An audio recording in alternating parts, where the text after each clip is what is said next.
안녕하세요. 피부대장 더블리TV의 더블리입니다. 제가 지금 목이 너무 아파요.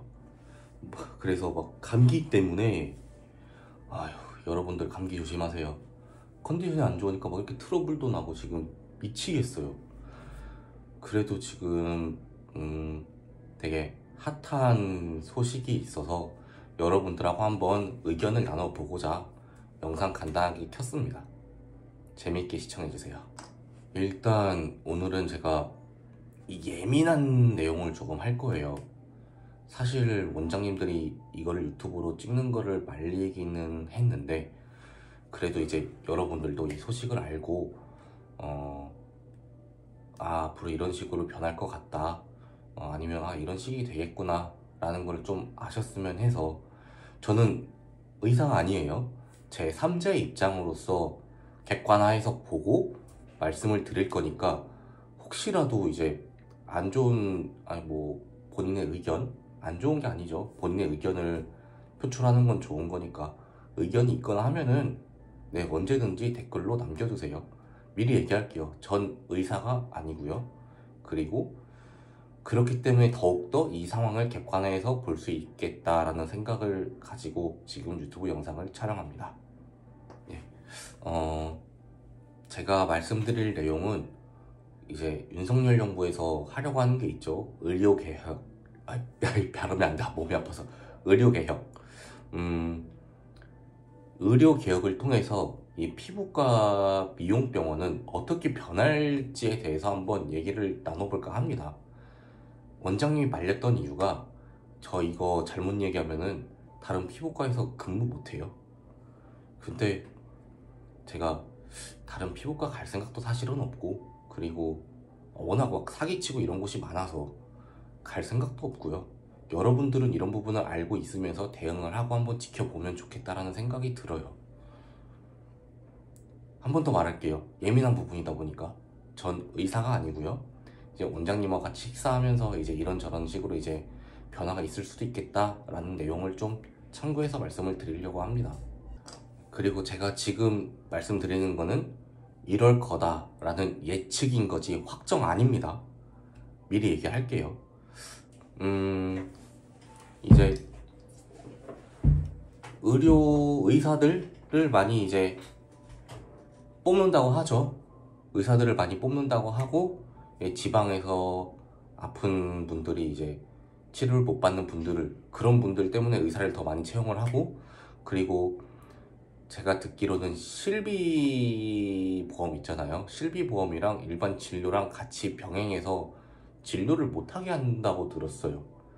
아마 이 부분에서 제일 타격을 받는 게 안과나 정형외과이지 않을까 해요. 왜냐면 이제 안과 같은 경우에는 피부 건조증이나 뭐 이런 부분을 통해서 매출을 내는 구조였고요. 실비보험을 받고 이제 고객 환자들이 치료를 받는 거죠. 그리고 정형외과 같은 경우에는 도수치료 실비가 됐었고, 이제 조금 이제 목 디스크나 이런 거 있을 때, 아니면 뭐 조금 아플 때 도수치료를 통해서 실비 받아가면서 치료할 수 있게끔 만드는 구조로 그 실비보험 자체가 그랬거든요. 그러니까 즉 뭐 확정은 아니지만 아마도 실비보험을 통해서 조금은 이제 수익 구조를 내려는 병원을 잡으려고 하는 것 같다는 생각이 들어요. 사실 실비보험을 통해서 좀 제대로 된 치료를 못 받은 사람들이 없긴 하겠지만, 이제 이게 조심스럽네요. 그냥 패스. 전 몰라요. 그냥 그런갑다 하고, 제가 말씀드릴 거는 이제 피부과랑 성형외과 이 부분이 어떻게 바뀔지에 대해서 말씀을 드려볼까 합니다. 사실 성형외과도 아니에요. 저 성형외과 그만둔 지도 오래됐고 잘도 모르고, 피부과가 어떻게 바뀔지 그것만 한번 말씀을 드릴게요. 제가 아까 정형외과에 대해서 설명을 드렸는데 그 이유가 뭐 자세히 몰라요. 근데 아마 이렇게 바뀔 거다라고 이제 예상이 되는 것 중에 하나가, 물리치료사가 아니면 뭐 도수치료사가 개인적인 샵을 낼 확률이 있어요. 그러면은 이제 의사 병원에서만 할 수 있던 거를 개인 샵에서 가능하겠죠. 샵에서 가능하다라고 하면 이 도수치료 샵들이 많아질 거고, 그러면은 가격 경쟁을 통해서 점점 가격이 떨어지겠죠. 이게 원래 의사의 특권이었는데, 그래서 이제 병원에서만 가능하던 게 일반 도수치료 관련된 자격증을 가지고 있으면 가능하다, 이렇게 변할 확률이 있어요. 이게 피부과에서도 똑같이 적용될 확률이 있어요. 쉽게 얘기해서 간호사가 보톡스가 가능할 거고요, 토닝이 가능할 수 있어요. 뭐 일반적인 간단한 주사 치료, 뭐 리쥬란이라든지 이런 부분이 가능해질 확률이 이제 생겨요. 그렇게 되면은 의사가 되기 위해서는 이제 공부도 열심히 하고 잘해야 되고 하니까 이 사람들의 몸값이 높잖아요. 근데 본인들의 특권을 간호사가 할 수 있다 라고 하면은 이제는 얘기가 조금 달라지겠죠. 의사에게 받고 싶은 고객님이 있을 거고, 어차피 맞는 게 똑같으면 그냥 난 간호사한테 받아도 상관없어 라고 생각을 하는 분이 있겠죠. 그러면은 이제 자본주의 시장에서 간호사가 하게 되면은 누구나 다 웬만하면 할 수 있는 것들이고, 그러면 이 시술적인 금액이 낮아지지 않을까 라는 생각이 들어요. 결국에 의사의 뭐라고 해야지, 라이센스를 간호사에게도 조금 줄 수 있다 라고 하는 것 같아요. 확실한 거 아니에요. 계속 조심스럽게 이해하는 거예요. 지금 비교를 치과랑 조금 하면 좋지 않을까 싶어요. 예전엔 치과 의사들이 돈을 많이 벌었는데, 지금은 치과 의사가 예전만큼 그렇게 크게 메리트가 있다고 하지 않아요. 왜냐면은 뭐 제가 듣기로는 스케일링 같은 경우에도 원래 의사가 있던 게 치위생사가 할 수 있게 됐어요. 원래 의사만 가능하던 게 치위생사도 같이 하게 되다 보니까 그럼 굳이 뭐 스케일링 하러 비싼 돈 주고 하지 않아도 의사보다는 인건비가 저렴한 치위생사가 하게 된 거죠. 그러면은 어떻게 되겠어요? 제가 치과를 다녀봐도 의사가 바로 온 적은 없고요. 뭐 큰 거 할 때만 의사가 오고, 웬만한 건 다 치위생사나 뭐 간호사 같은 분이 오셔서 한 것 같아요. 다 의사가 할 필요가 없으니까요. 근데 지금 병원은 아니죠. 원장님이 진료 보면은, 물론 뭐 주사는 이제 간호사가 할 수 있는데, 피부과 같은 경우에는 레이저라든지 보톡스라든지 이런 것들은 의사가 하잖아요. 이걸 이제 간호사가 할 수 있게끔 변한다는 얘기가 있어요.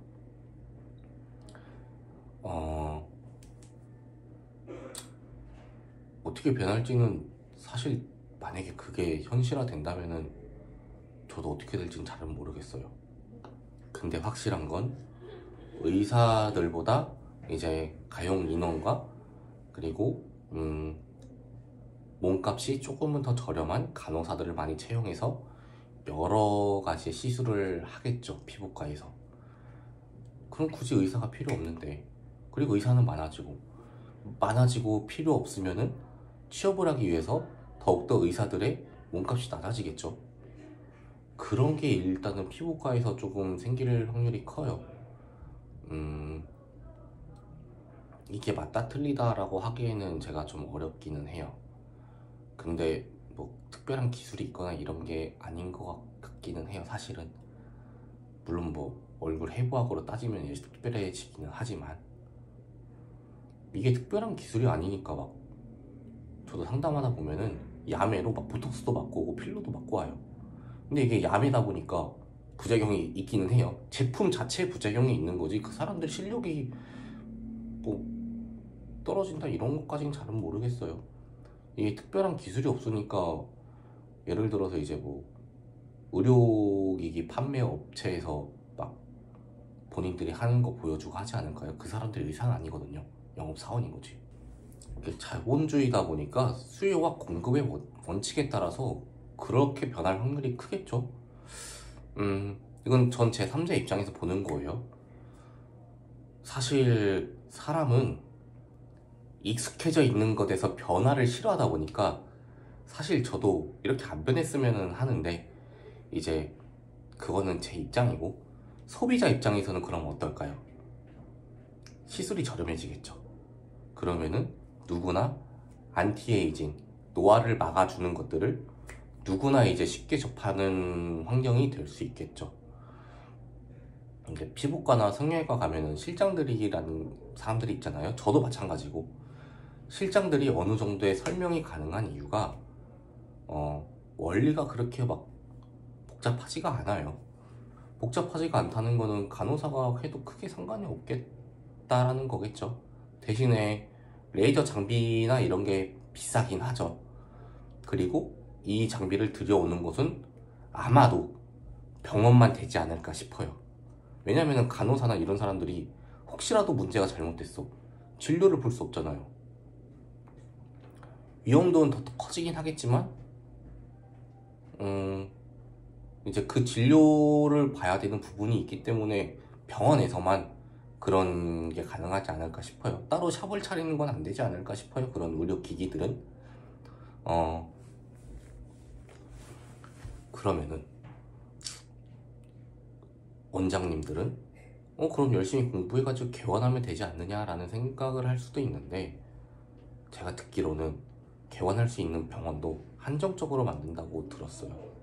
그래서 한정적으로 만들다 보니까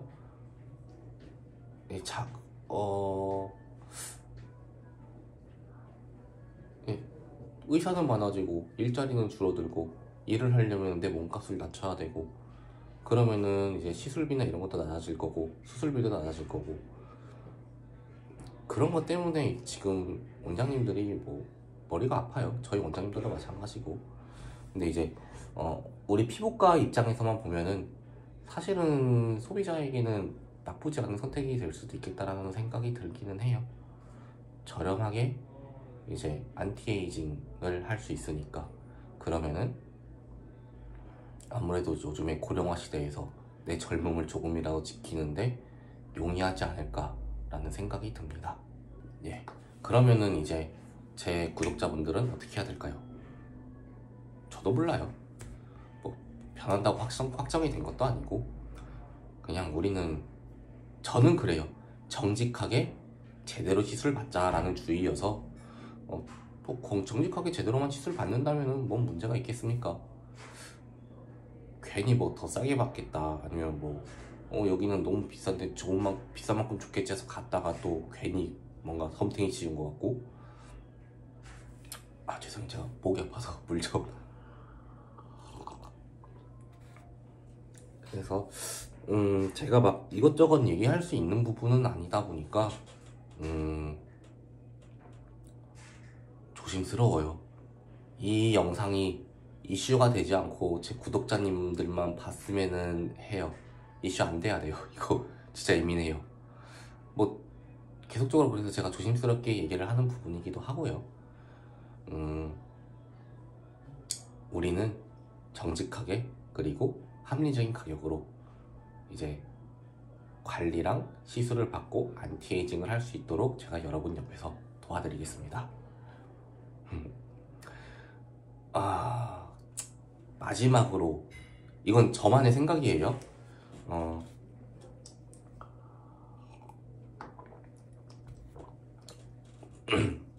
이게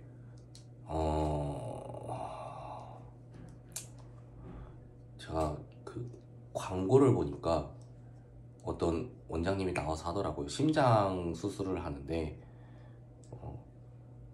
젊은 원장이 48이래요. 제일 젊은 원장님이. 그래서 지방에서도 시술을 할 수 있는 병원 그런 게 만들어졌으면 좋겠습니다 라고 하면서 거의 울분을 토하면서 얘기를 하더라고요. 그래서 이제 윤석열 정부에서는 지방에서도 수술을 못 받아서 그렇게 억울한 일이 발생하면 안 된다 라고 하는데, 그건 제 생각이에요. 저는 의사도 아니에요. 제가 의사만큼 돈을 많이 버는 것도 아니고요.